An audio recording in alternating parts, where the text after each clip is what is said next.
much power to vote on stuff, quite frankly, I don't think you really know a lot about, as much as we know about it. So yeah, we play against these guys every single night. We battle against these guys. We know what they say on the court. We know how they handle their teammates. We know how they approach the game, and our vote should count. Our opinions should count.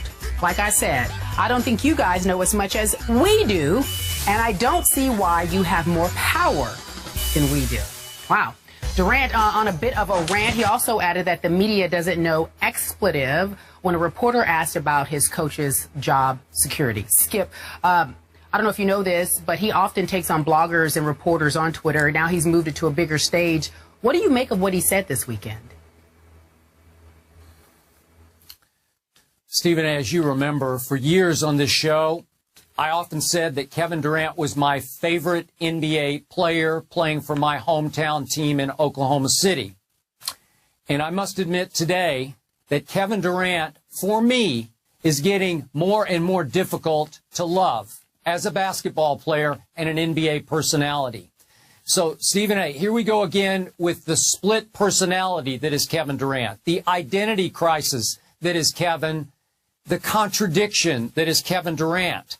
It just seems like year after year, Kevin struggles to find who he is or who he isn't, or what he should be or what he shouldn't be. We have nice Kevin, then not nice Kevin. We have kind Kevin, then not kind Kevin.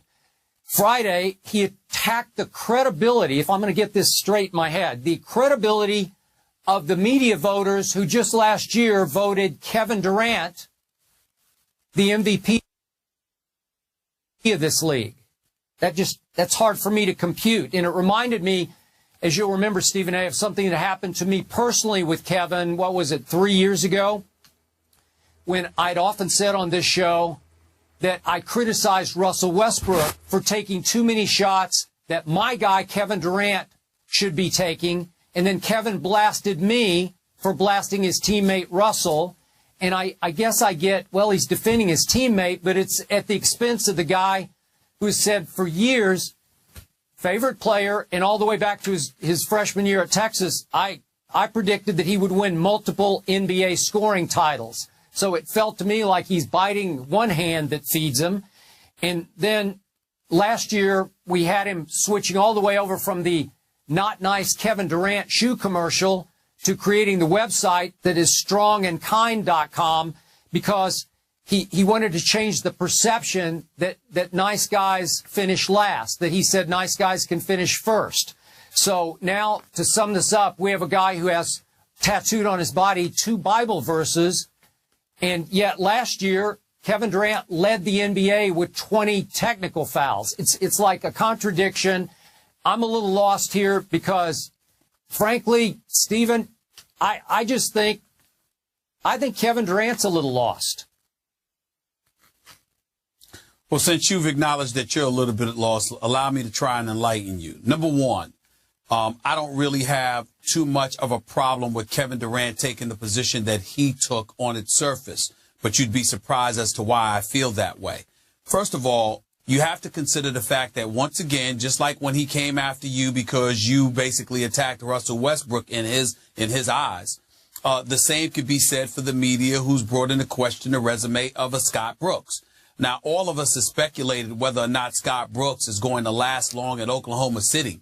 But if I'm Kevin Durant, I certainly don't have a problem with Scott Brooks. This is a man that over the last 4 years has taken them to 3 conference finals appearances, 1 NBA finals appearance, and the other time they didn't make it. They went to the Western Conference semifinals. So you look at that, combined with a resume that religiously records over 50-plus win seasons, with the exception of the lockout shortened season for 66 games in which he won 47 of those games. From a record perspective, there is no reason on earth to bring into question the credibility of a Scott Brooks. Nevertheless, it is something that happens religiously, and Kevin Durant, the reigning league MVP, who starred in Scott Brooks' first season as the head coach, first full season as a head coach, Kevin Durant averaged 30 for this man on 20 shots a game. And so when you look at it from that perspective, he's absolutely right to come to the defense of his coach. That's point number one. Point number two, He's a guy that is class personified. You can say what you want about Kevin Durant with the 20 technical fouls and all of that stuff, but I go considerably deeper than that. I think about a guy who's universally recognized as one of the top 3 players in all of the NBA, who conducts himself like a model citizen, who's a fabulous ambassador for the game of basketball. He loves the game of basketball, wants to play all the time, tries to do things the right way. You don't hear about any nonsense concerning him off the court, not once. This guy's reputation is absolutely positively impeccable as a human being. So all of those things being considered, him being 26 years of age, being as flawless and impeccable as he is as a person when it comes to off-the-court behavior, coming to the defense of his teammate, Russell Westbrook, his coach now, Scott Brooks, I think it's something to be commended for. Now, from a macro perspective, I will say this. Do I think it was totally wise? No, I don't, because I think that Kevin Durant is inviting unnecessary heat down upon himself. But the number one reason I like it, Skip, despite everything that I just broke down, the number one reason I like it is because Kevin Durant gave us some insight into how most, if not all of these dudes, and not just in the NBA, but professional sports, feels about the media.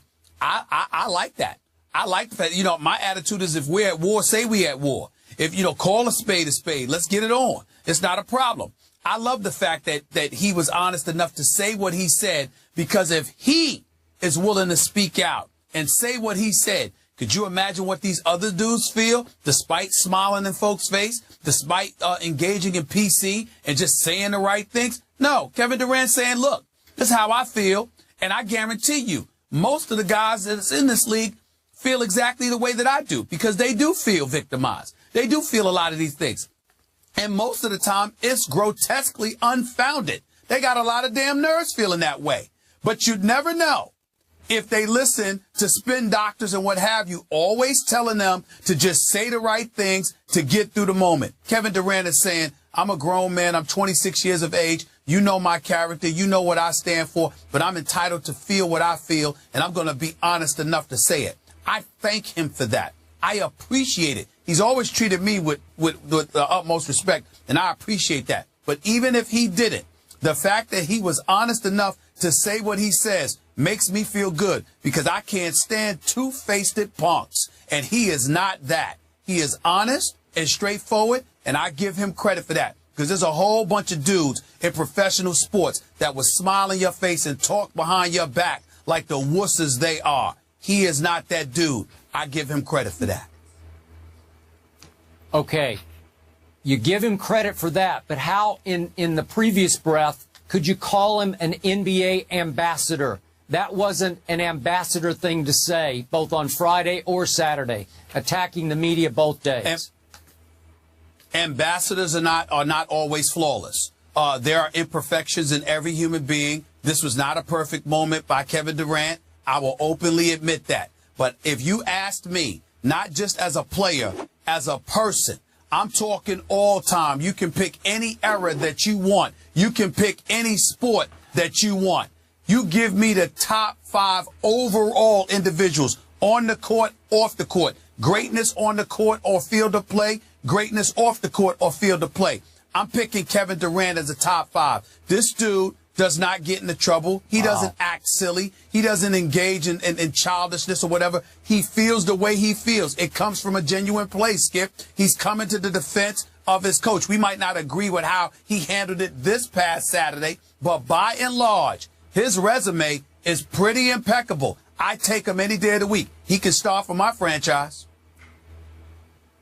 Okay, I get that, but let's separate person from player. Stephen A., when I talk to guys I know, GMs, personnel people, coaches around the league, everybody's talking now about, wow, will Scott Brooks survive if they don't get to the NBA Finals this year? Do you hear that from people? I think it's a legitimate question to ask Kevin. He doesn't have to kill the messenger who asked that question. But he believes it's illegitimate. he doesn't believe any legitimacy should be to it. And when a reporter asked him the question, maybe Kevin Durant would have said, them GMs, those executives, those coaches don't know what the hell they're talking about too. If the reporter had specified, look, around the league, this is what they're saying about your coach. I took it more as him coming to the defense of Scott Brooks than him lambasting the media. Again, it wasn't wise for him to do. I think that now he's put himself under a microscope, and if he slips up, he's going to see a different side, because a legitimate argument can be made that nobody has been treated, very few people rather, have been treated better than Kevin Durant by the media. The media has clearly been incredibly kind to Kevin Durant. So him of all people saying that, I get it. But I'm saying, what was the impetus for it? The impetus for it was him coming to the defense of a coach in 5 full seasons as a head coach after going out in the first round in 2009, 2010. They've been to a conference finals, the finals, the semifinals, back to the conference finals. That's okay, 3 conference finals. Okay. All right. Last quick point. You and I have disagreed on this before, but it bothers me a little that even last week, or it was maybe 6-8 days ago, Kevin Durant was caught in a clip that went viral on YouTube screaming an expletive after he hit a shot. I'm a bad you-know-what. And again, you can say, oh, that happens all the time. But trust me, LeBron wouldn't yell that. Tim Duncan wouldn't yell it. Chris Paul wouldn't yell it. Steph Curry wouldn't yell it.